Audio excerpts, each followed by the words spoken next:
Welcome to Dropping In, a podcast of storytelling and interviews with your host, Winter Olympian Mercedes Nicoll.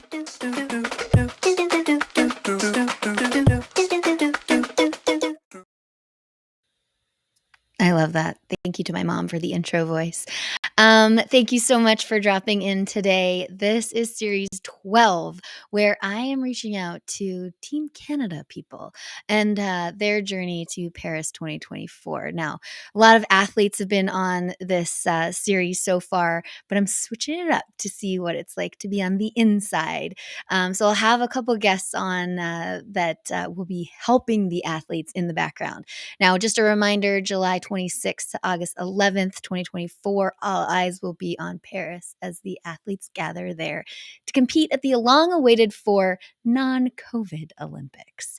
A lot happened to the athletes at the last two games, summer and winter. So hopefully this will have lots of crowds in Paris. I can't wait to see it. This is episode 106. It is Tuesday, April 23rd. That is when I'm recording this. So let me introduce the guest that we'll be dropping in with today. This guest has a robust portfolio of certifications, as well as a master's of high performance coaching and technical leadership from the University of British Columbia, complemented by a graduate certificate in advanced coaching diploma. He's worked his way up from California State men's lacrosse head coach and strength and conditioning coach to sports performance coach for youth in California, to sports performance director also in California, to assistant strength and conditioning coach at the Canadian Sport Institute Pacific. I'm proud to say he is currently the high performance manager at Surf Canada, as well as leading as strength and conditioning coach at the Canadian Sport Institute Pacific. Now, I was lucky enough to be trained by him leading up to my fourth Winter Olympic Games. And as we had Sanoa on the last episode, I thought it only seemed fitting to have the man who's keeping her strong on next. I'm so happy to drop in with this friend, son, surfer, award winner, very certified strength and conditioning specialist, Alexander Sears. Hey, Mercedes, thank you. That's an awesome intro. I know, it's kind of fun to hear. You've done a lot. I barely even scratched the surface on everything that you've done. But hopefully that was enough for the listeners to get a grip that you're kind of the guru. Oh, no, I appreciate it. It's you don't realize until you put some of that stuff together, maybe how much stuff you've done till you send one of those out. But It's no, pretty very awesome. cool. It's so awesome. Okay, are you ready to start with the rapid fire questions that you've never seen before so the listeners and viewers get to know you just a little bit better? Yeah, let's fire away. Okay, number one. Actually, I'm going to start with a rogue one. Where in the world are you today? Huntington Beach. Okay, California. Yeah. Is it sunny out there? Say that. Oh, sunny. It's sunny every day. Let's start. Number one, if you could eat one food for the rest of your life, what would it be? Oh, it's easy. Pizza. Oh, I didn't see that one. Love good pie. You can't go wrong. Awesome. Number two, what's the most adventurous thing you've ever done? Most adventurous. I would say probably like a last minute trip, maybe to Vegas or something like that with some friends. Okay. That sounds like the Hangover adventure or something like that. Number three, if you could have any superpower in the world, what would it be and why? Superpower. I'd say to fly. I think flying would just be so efficient. It would make things a lot easier. 100%. Number four, what's your favorite sports team and why do you support them? I would say the Boston Bruins. I'd have to. Really? Grew up just outside of Boston, so I went to a lot of Bruins games, and yeah, that would probably be number one. Oh, fascinating. I did not know what you were going to say there, so super interesting. Number five, if you could travel anywhere in the world right now, where would you go? That's a great question. Probably Hawaii. Ooh, still surfing. For surfing? Yeah. Okay. Okay. Yeah, always. What's number 6? What's your go-to workout song or playlist? Do you listen to music while working out? I do. It's a good question. So there's a few different. I probably have like a mix of what you would expect of maybe some like hardcore rap heavy stuff. Yeah. But then I also have like some specific tones and hertz that I'll Okay. listen to that like improve your memory and cognitive function. Oh. So I'll listen to that sometimes. Switch I up. have heard of that. I have heard of that. Okay, keep going. Anything else?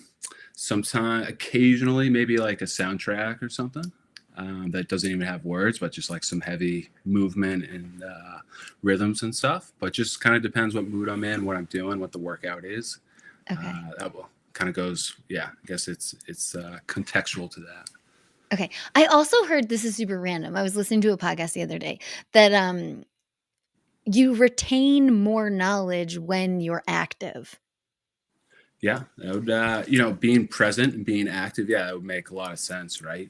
right? It's like I think about it like with yoga. Sometimes you can really drift off and not pay attention, but like Yeah. other mobility methodologies, you really have to be focused and you have to be dialed in, or you don't get the benefits. But at the same time, yeah, you're likely learning a bit and getting a little more familiar.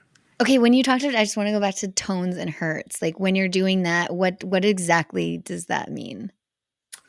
So this comes from the Huberman podcast. I don't know if you listen to Huberman, but Not yet, but I probably will oh, now. got to get into him. He's Okay. got wealth of knowledge. Okay. Neuroscientist out of Stanford, but he Okay. gives out a ton of protocols and certain things. And one of the things he chatted about, I believe it's 40 hertz Yeah. that you listen to, and it's a really almost like a green noise where you kind of put it around in the background if you're doing some work, Yeah. if you're working out. And one of the I also work with Skateboard Canada and their national team, and one of the skateboarders I work with down here, he actually enjoys listening to 40 hertz pretty often. Oh, wild. Okay, wait, I didn't know you work with skateboard too. Yeah. I didn't get that. Okay. Yeah. And we're not done the rapid fire. We're gonna get into that. Sure. Okay. Number 7, if you could meet any historical figure, who would it be and why? These ones are not always easy questions. Historical figure. Like, gosh, what historical figure? I'm probably It's going to hard. think in sports, though. Like, I think like an old coach, probably. Yeah. I more recently, it's probably isn't historic, but I'd love to meet Bill Belichick. Okay, who's that? Patriots. Explain that. The former coach of the Patriots. New England Patriots. Oh, thank you. See, not a Yeah. huge football girl, so thanks for clarifying.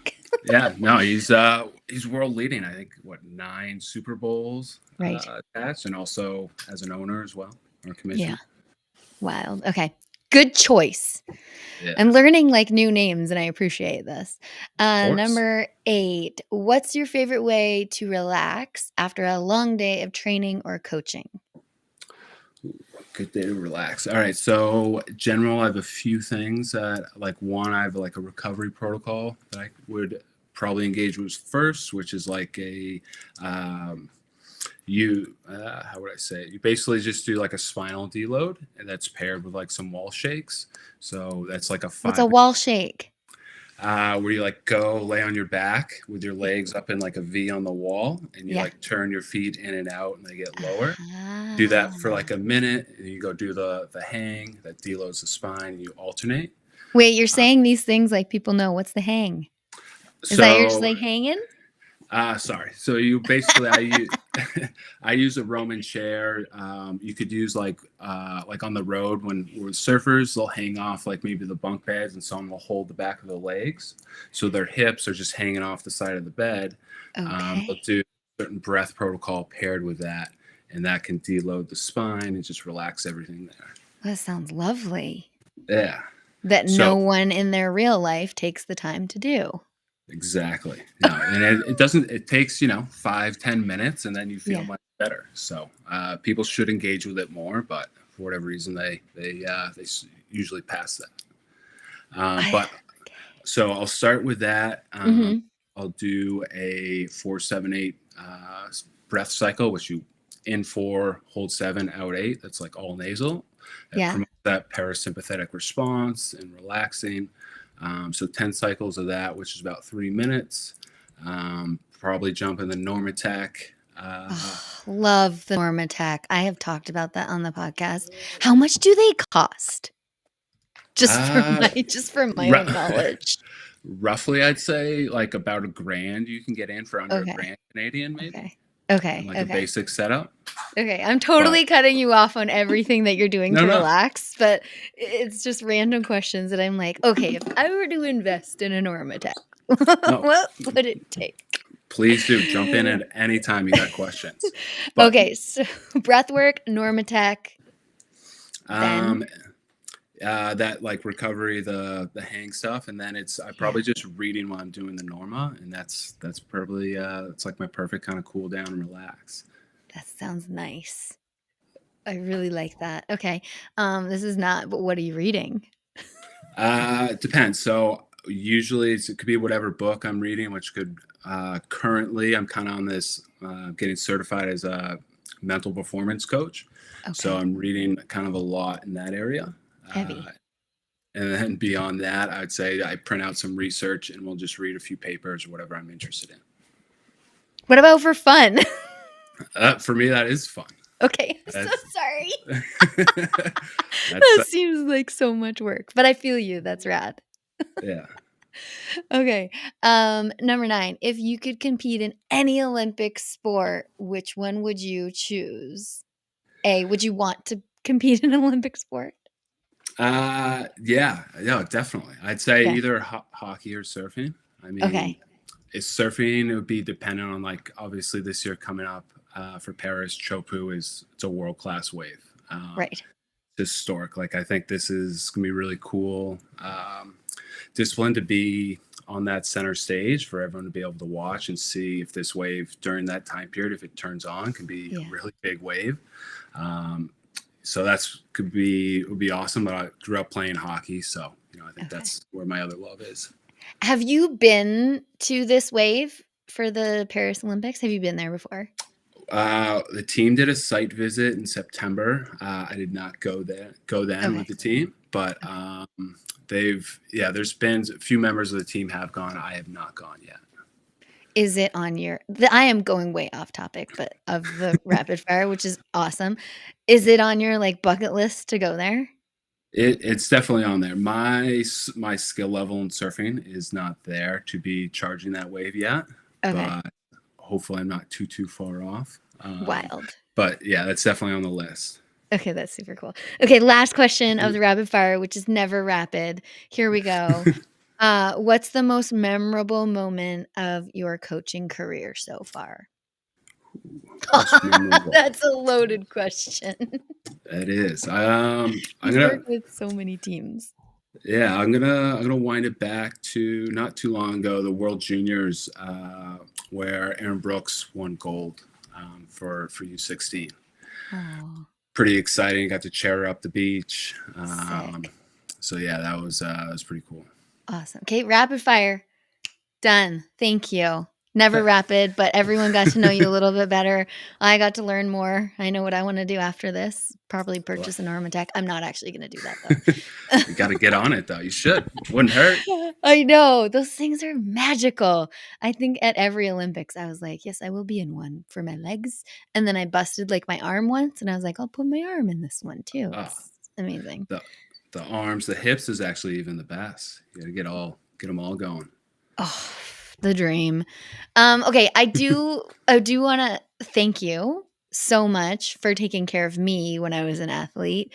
You were a legend in the gym. I was coming out of my injury and trying to compete at the next Olympics.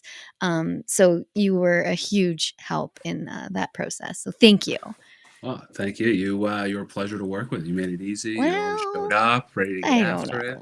I don't know about that. The gym was like my least favorite place to go, but you made it better.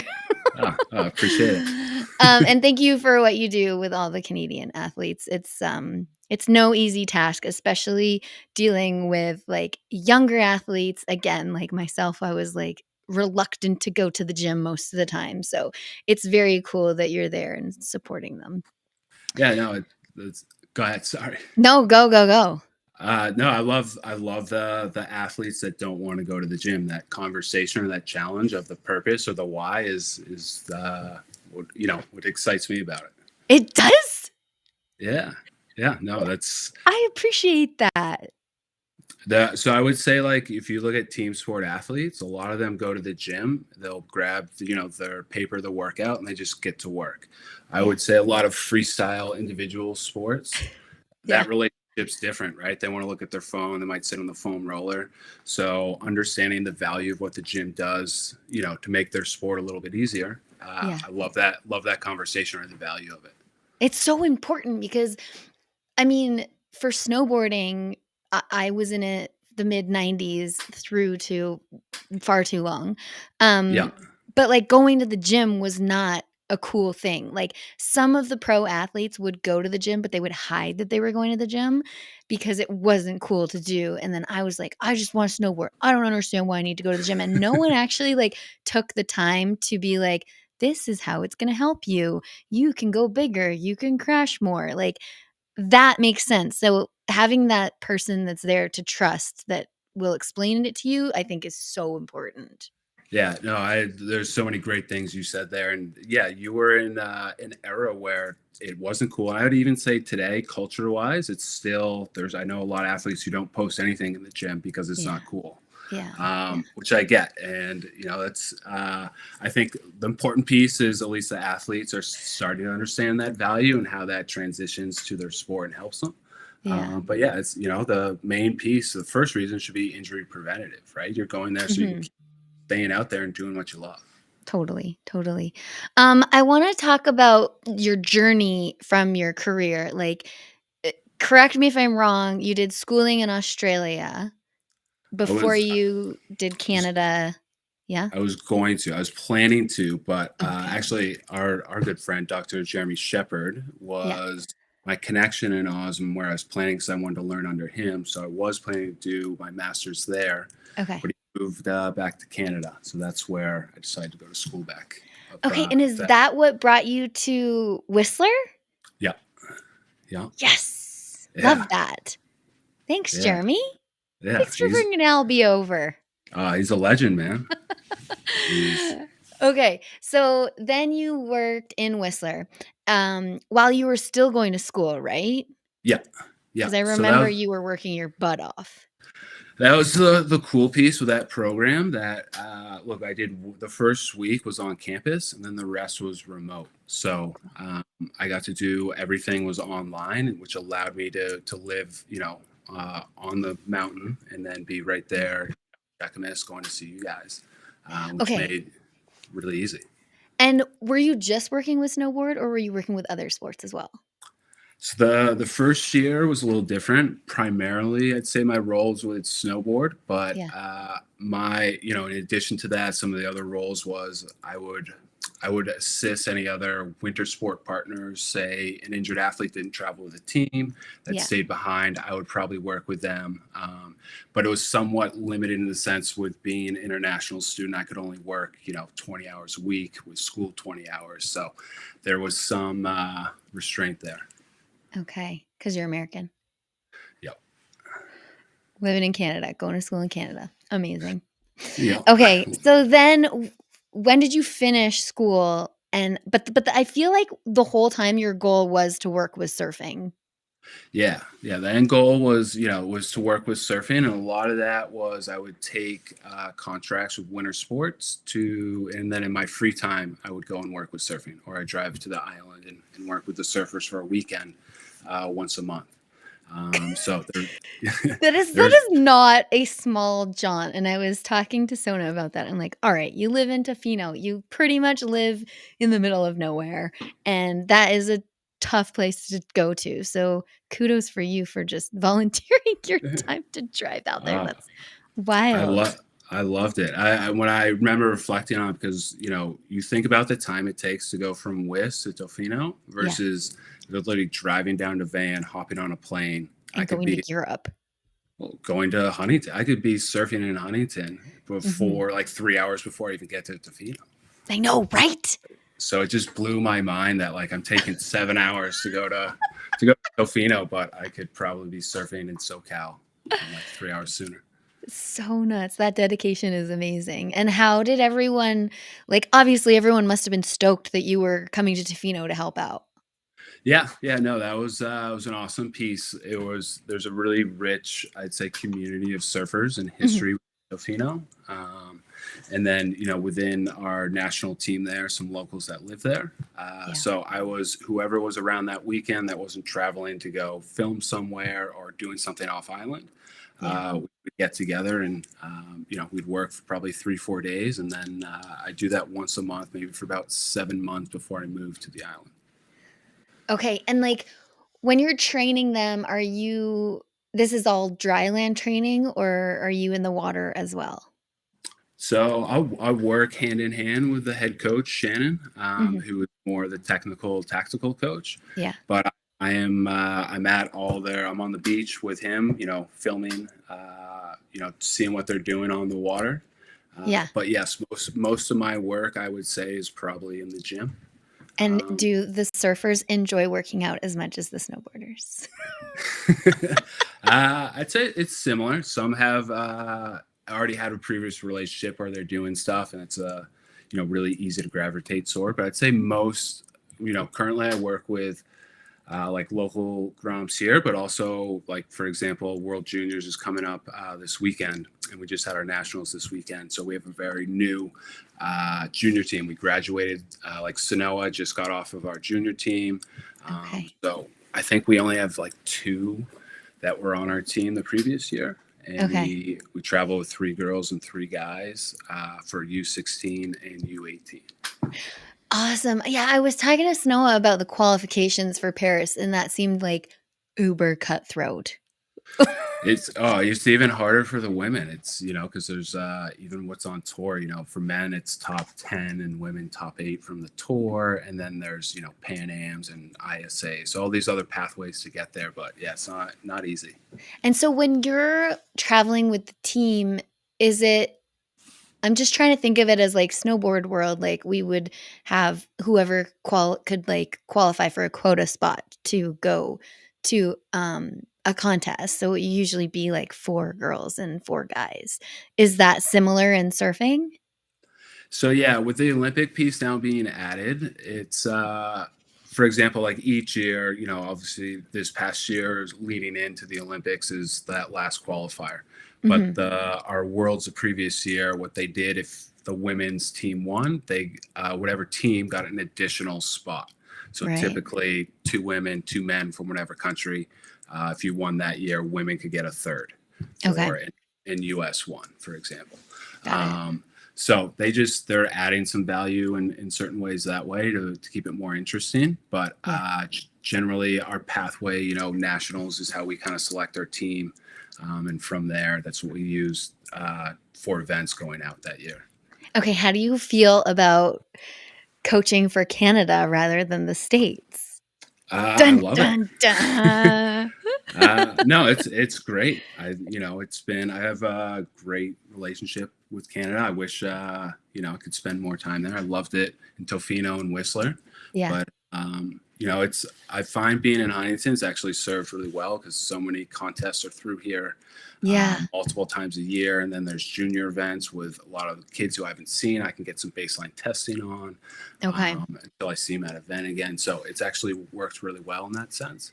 Yeah, But 'cause everyone, I feel like, either lives in Tofino or where does everyone live that's on the team?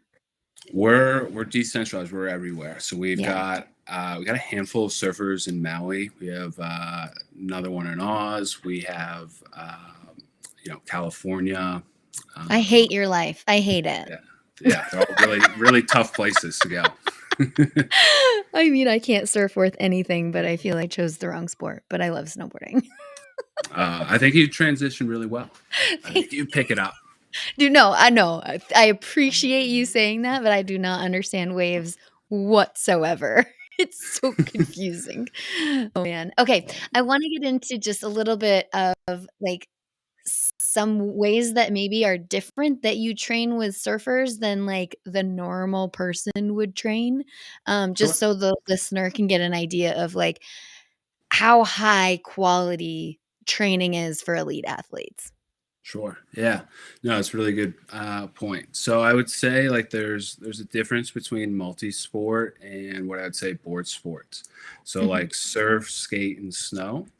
Um, I would say those disciplines can cross train all relatively the same. Whereas like your field sports all train kind of the same. So if you play hockey or soccer, you can really develop them the same. Mhm. Um, but the nuance or the difference between there really, I'd say where the multi-sport they do be SAQ, speed, agility, quickness stuff, where the board sport athletes are actually going to engage more with like tumbling or trampoline work, uh, and the value of that and the difference, the reason they'd want to be doing that. Part of this stems to actually some work that Jer has done in his research in Oz with surfers, where Mhm. he's looked at the proprioception in your foot, the feedback that you get, the sensory motor skills like in your inner ear and balance and vision Yeah. that is natural in diving and tumbling. So it really validates that cross training aspect in those sports that would help, in your sport that's naturally Yeah. in there. And then I would say trampoline, the kinesthetic awareness, where your body is in relation in space and understanding how to control and leverage that. Yeah. I mean, So, I just remember doing the beep test back in the day and fighting it so hard and being like, I don't know why I need to run this far. My sport takes 30 seconds. So yeah. the change that has happened in the sports system, thanks to you guys, is absolutely huge. And I'm sure the athletes, like, they might not get it, but it was awful for a time. Oh, no, like hearing you say that there's like just trying to correlate what a beep test does conditioning in a pipe run, like where, Yeah. like it's fortunately it has evolved and it's gotten a lot better and much more specific to the demands of that sport. But Yeah. no, I can understand you're probably asked at certain times to do some stuff. You're like, what am I doing? How does this do anything with snowboard? But Totally. And I was always that, like, I remember being so young and being like, "I just don't, like, tell me why I need to do this." yeah. And just being such a jerk about it, but, it somehow worked out for me. I was never good at the beep test. For those of you that don't know what the beep test is, how do you explain it? It's just So I think it's like what 32 yards. I think it's so it's something like that, a certain distance, and you do these sprints on a beep. And if you back and forth. miss one of these beeps, then that's where you're out. It's just I mean, I remember, I think I've talked about this before, but I needed to train it because I was so bad at it, and I had it in my playlist of my music, and sometimes when I'd just be like, have my playlist on, it would come on, and I would be like, "Oh, PTSD." It's Oh, it's so understandable. I think there's probably a lot of. I think it's most overused in soccer, or it's still pretty common in soccer. I remember. for I think sure, yeah. coaches put at the end of like a practice session, even. But yeah, that's Oh my god, it's that's probably brutal. a lot of people who are traumatized by that sound when they hear I it. totally. I have Evan Dunphy, our race walker, on one of the first episodes of this series, and I remember being next to him at a RBC training ground event where they're doing all this testing, Oh and yeah. he literally race walked up to stage like 14. So each stage has its Jeez. different like The beeps speed. get shorter and shorter. Yeah. Yeah. Yeah, and I was just like, Okay, you are good." And yes, Yeah. he is good. He's a bronze medalist at the Olympics for race walking. So crazy. That's awesome. That's pretty cool. That's impressive. I Very know. impressive. It was nuts. So back on track with your journey in sport, you achieved your goal of working with surfing, and then you dropped a little inkling in the beginning that you're also working with Skateboard Canada. So how did that come about?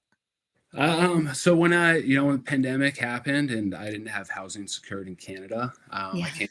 came back to Huntington, where I did my undergrad here, and I've been kind of, wasn't sure if I was going to come back to Canada or not. Yeah. So it turned out being here actually made the most sense when I was talking to Surf and explaining that. And then once that was known, Skateboard had reached out with Sean and Adam, Yeah. knowing I was here, and some of the majority of, I would say, the team is down here. Obviously, they're not everyone, but on the, I would say, the street side, a Mhm. lot of live in LA, San Diego area. And they do a lot of camps down here. And then I'd say the only Olympic training facility is in Vista, California, which Yeah. is just down by San Diego. And that's a California TF training facility. And Yeah. so when they do camps down there, I'll go link up with them and do stuff, and then work pretty regularly with some of the skaters here in Huntington as well. So cool. I mean, if you think about it, you're like paving the way for these brand new sports and like national sports organizations. It's very cool to hear. It's awesome to be part of. It's just cool to see it growing, and that seeing what the athletes are doing is it's exciting to be a part of. I love it. So let's talk about Paris because honestly, Sanoa probably has a lot to owe to you for getting to where she is, staying strong, staying healthy. Give us like a behind the scenes of like how training goes with her. Like how much time do you put in with her um, prior to Paris? Because I don't know if you're going to Paris, right?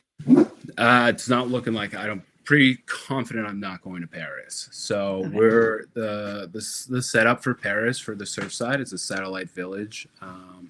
So in Chopu, they're actually, for all the staff and athletes, are on a boat. They're on like a Oh, huge no way. cruise ship parked around the corner from the break, which has a max of, I think, 250 people, which Yeah. is like one athlete plus your coach and a physio. Okay. So everyone that's qualified, that's all that can go. Yeah. Alternatively, people are getting spots on the island and renting places, but you Yeah. can't see the break from there. You'd have to hire a boat to go and watch the contest. It's probably better to actually be at home. Yeah, it's made for TV anyways. Yeah, exactly. What will you be doing like prior to Paris for her to like get her ready? Yeah, so that's a cool aspect. I would say previous to that, like our work together, more or less started maybe in the pandemic. So during that time, Mhm. I came back to California. We did a lot of virtual coaching where I would call in the gym. It's very much like this, and just Yeah. do some remote training. So she started to come in on the end of that, and then as that kind of wrapped up, we were going to El Salvador for the first Olympic qualification. We spent roughly 3 months there, and Sanoa came there as well, even though she was on our junior team, just to kind of get some experience with the national team and a lot of training. Good thing she did. Yeah, she improved so much in that period. And you think about having your head coach and your strength coach, our executive director Dom there as well. Yeah. You just seeing so much improvement in a short time was awesome. But that really, led. She is a Red Bull athlete and does work, I would say, primarily with Damien and Red Bull. But Okay. beyond that, we've talked, about the Olympics, what's coming up, and specific to this wave, knowing this is a wave that can be 20, 30 feet in height. That's we talk about like the stroke efficiency when paddling and having more power. So if you have more power per stroke and you're covering more horizontal distance, Yeah. you can get into the wave sooner, get in earlier, on your feet earlier, catch more waves, essentially. So cool.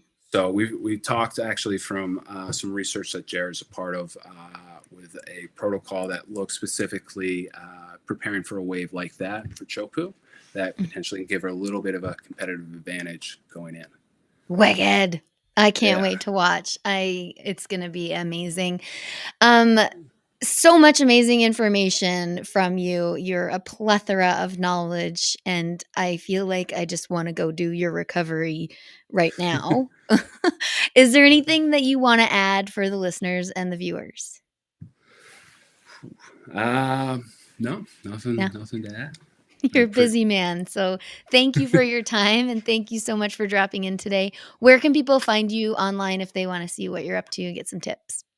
I have Instagram, but it's very poorly managed. I don't update it up, but I do have it. It's Coach Sears or Coach _Sears 11.